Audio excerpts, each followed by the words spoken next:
Alright mga ka-good news, may kumakalat ngayon na video. Nasa loob ng simbahan, may palaspas. Pero ang tugtog, hawak mo ang beat.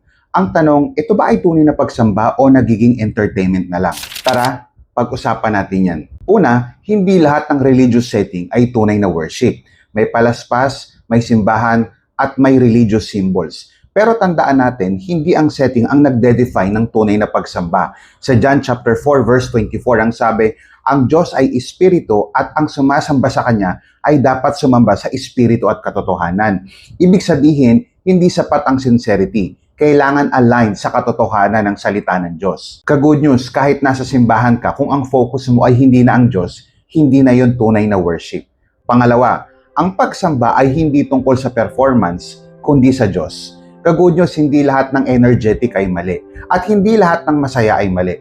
Pero kinakailangan natin magtanong, para kanino ba ito? Para sa Diyos o para sa tao? Sa Colossians chapter 3 verse 17 ang sabi, gawin ninyo ang lahat sa pangalan ng Panginoong Hesus. Ka-good news, kung ang focus ay performance, entertainment at attention, then we need to check, nasa Diyos pa ba ang sentro? Ang worship hindi para ma-entertain ang tao, kundi para ma-honor ang Diyos. Pangatlo, ang Diyos ang standard ng tunay na pagsamba.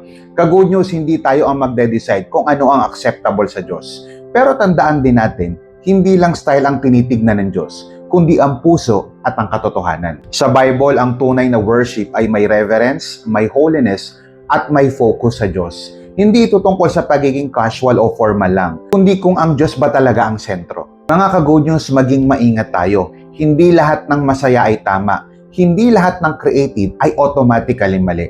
Pero ang tanong, ito ba ay nakatuon sa Diyos at ayon sa kanyang salita? Balikan natin ang salita ng Diyos. Sabi sa Acts chapter 17 verse 11, sinaliksik nila ang mga kasulatan. Ka-good news kasi sa dulo, hindi ang uso ang standard, kundi ang katotohanan.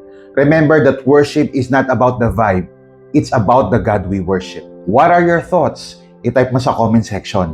Pag-usapan natin.